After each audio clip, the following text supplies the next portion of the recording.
So आज चाहिँ हाम्रो लेक्चर नम्बर 3 है त फिजिकल प्रपर्टिज अफ फिनोल हेर्छौँ है त। यसमा अगाडि हाम्रो प्रिपरेसन र नर्मल इन्ट्रोडक्सन भइसकेको छ।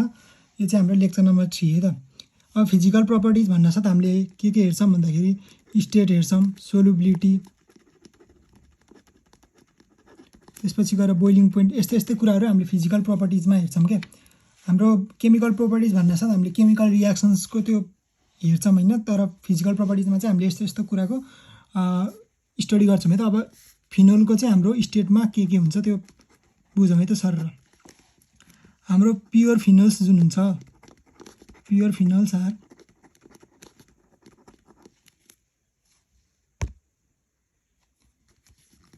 either colorless liquid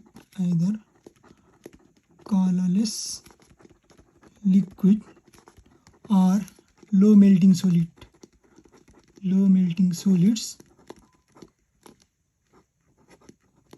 but it turns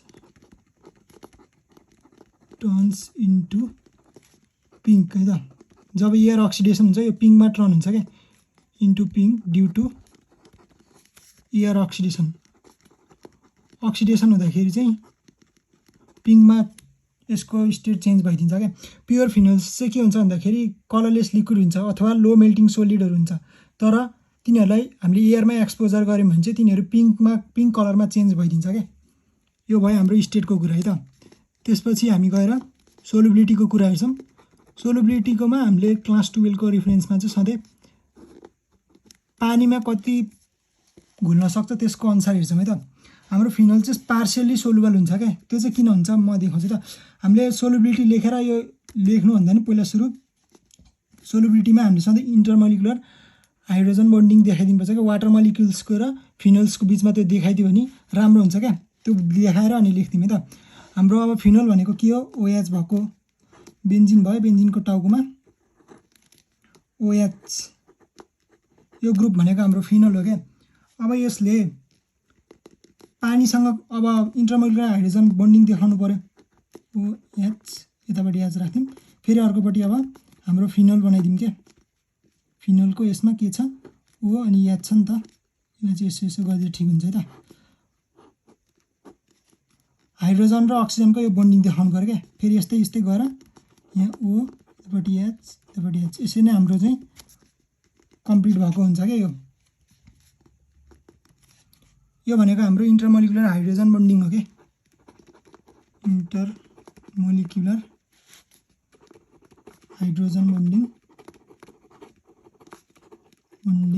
between के हो त, वाटर एन्ड फिनोलको मोलिक्युल हो नि त। वाटर र फिनोल बिचमा हो, फिनोल मोलिक्युल लेखिदिनु पर्यो क्या। यो भयो हाम्रो सोलुबिलिटी छ। यसको सोलुबिलिटी छ तर पार्सियल्ली छ कि, किनकि यसले इन्टरमोलिकुलर हाइड्रोजन बन्डिङ बनाउन सक्यो पानीसँग भने त्यसको सोलुबिलिटी अल्टिमेटली हुन्छ क्या। अब यसको लेख्नु पर्दा चाहिँ फिनोल्स आर पार्सियल्ली हुन्छ क्या, पार्सियल्ली सोलुबल इन वाटर है त। पार्सियल्ली सोलुबल इन वाटर किन पार्सियल्ली हो भन्दाखेरि हाम्रो यो OH ग्रुप जुन छ, यो हाम्रो फिनोलमा त OH ग्रुप छ, यो चाहिँ हाम्रो हाइड्रोफिलिक पार्ट हो क्या। हाइड्रोफिलिक पार्ट हुन्छ यो चाहिँ। र त्यसपछि यो बेन्जिन रिङ जुन छ यो चाहिँ हाम्रो हाइड्रोफोबिक हुन्छ क्या। हाइड्रोफिलिक पार्ट यो जुन छ यसले चाहिँ हाम्रो हाइड्रोजन बन्डिङ बनाउन सक्यो पानीको मोलिक्युलसँग हैन, तर यो हाम्रो हाइड्रोफोबिक जुन छ, हाइड्रोफोबिकले चाहिँ वाटर रिपेल गर्यो क्या। मतलब कि वाटर हेटिङ ग्रुप हो क्या। यो चाहिँ वाटर लभिङ भनेर बुझ्दा हुन्छ, यो चाहिँ वाटर हेटिङ ग्रुप हो क्या। त्यसले गर्दाखेरि यो चाहिँ पार्सियल्ली सोलुबल हुन्छ क्या। इन्टरमोलिकुलर हाइड्रोजन बन्डिङ छ तैपनि पार्सियल्ली सोलुबल हुन्छ क्या। द लिमिटेड सोलुबिलिटी लेख्नु त, limited solubility of phenol in water है त।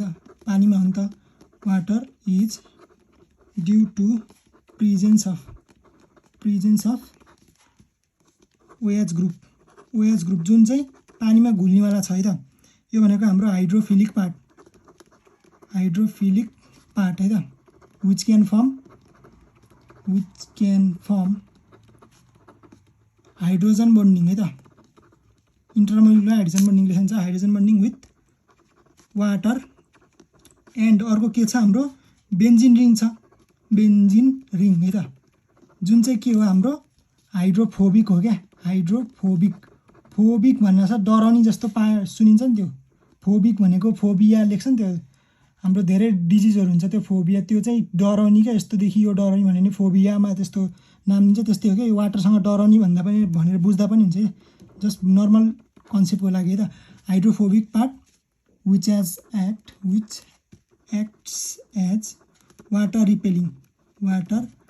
रिपेलिङ ग्रुप लेखिदिने क्या, त्यही भएर चाहिँ पार्सियली सोल्भेबल भयो क्या। ओएच ग्रुपले चाहिँ हाम्रो इन्टरमोलिकुलर हाइड्रोजन बन्डिङ बनायो, तर हाम्रो बेन्जिन रिङ जुन छ यो चाहिँ वाटर रिपेलिङ ग्रुप हो क्या, भनेको हाइड्रोफोबिक पार्ट हो, त्यही भएर यसको चाहिँ लिमिटेड सोल्युबिलिटी भयो त, पुरै कम्प्लिटली सोल्भेबल भएन।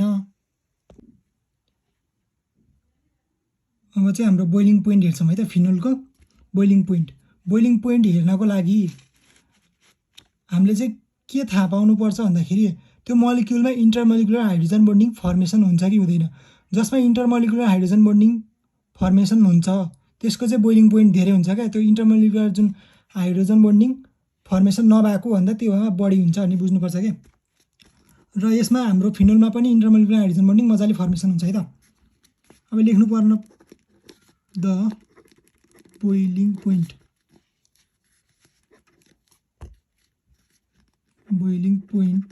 of phenols is higher than that of orange भनेको त्यो उवाला केस है त, अरेन्ज अफ कम्पेरेबल, जस्तै क्लोरोबेन्जिनको केसमा हेर्नुपर्दा भन्दाखेरि के यस्तो comparable molecular masses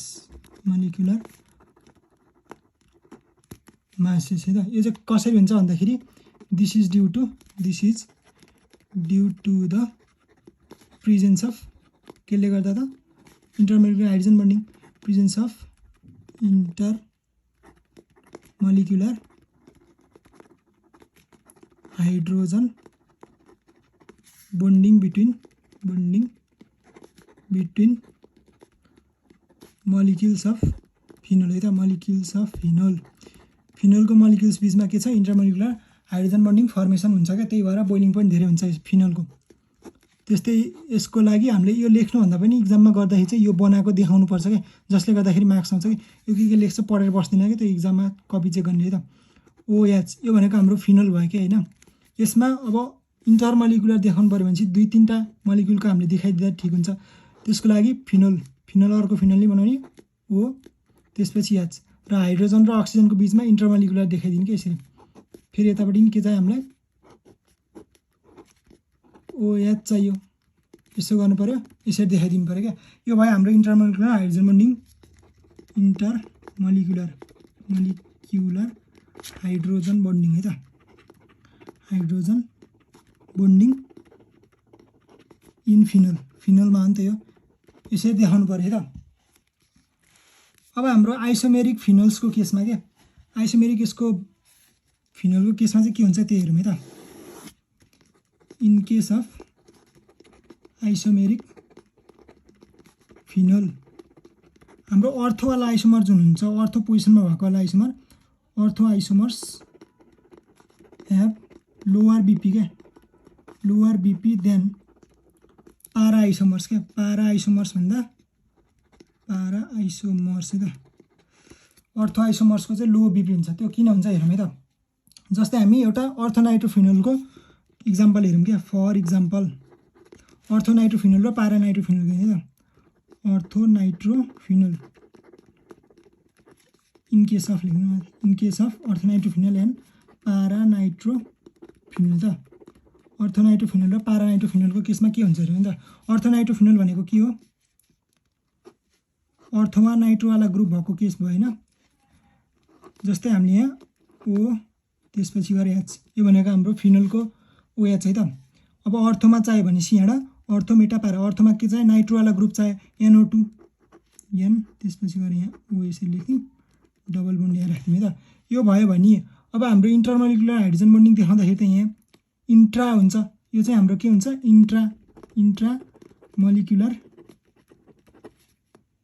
molecular hydrogen bonding हो के यो एउटै मोलिक्युल भित्र हो नि त यही मोलिक्युल भित्रमा नै छ त्यही भएर यो इन्ट्रामोलिकुलर भयो अब पारा नाइट्रो फिनोलको केसमा हेर्दाखेरि चाहिँ कस्तो भइदिन्छ भन्दाखेरि जस्तै हामीले यहाँ OH ग्रुप राख्यौं भने अब के हुन्छ अर्थोमेटा पारा यो पोजिसनमा के गर्नु पर्यो नाइट्रो वाला ग्रुप राख्नु पर्यो N डबल बन्ड यतापट्टि O राख्दियौं है त यसरी गर्दाखेरि यसमा अब यो यहाँ देखाउन मिल्दैन क्या त्यही भएर अर्को मोलिक्युल पनि चाहिन्छ के यसमा चाहिँ इन्टर भइदिन्छ के फेरि OH है त यो बीचमा भइदिन्छ के यसरी त्यस्तै गरेर हाम्रो यहाँ N डबल बन्ड O यो बीचमा भइदिन्छ कि यो चाहिँ हाम्रो के भयो इन्टरमोलिकुलर भयो के इन्टरमोलिक्युलर हाइड्रोजन बन्डिङ के इन पारानाइट्रोफिनलमा यो चाहिँ इन्टरमोलिकुलर हाइड्रोजन बन्डिङ भयो यो इन्ट्रामोलिकुलर भयो अब के हुन्छ भन्दाखेरि अर्थोनाइट्रोफिनलले इन्ट्रामोलिकुलर देखाउँछ यसले चाहिँ हाम्रो इन्टरमोलिकुलर देखाउँछ त्यही भएर हाम्रो अर्थोनाइट्रोफिनलको चाहिँ लो बोइलिङ पोइन्ट हुन्छ क्या लो BP हुन्छ अनि पारानाइट्रोफिनलको चाहिँ हाई BP हुन्छ क्या यस्तो भएर यो लो BP र हाई BP को केस हुन्छ है त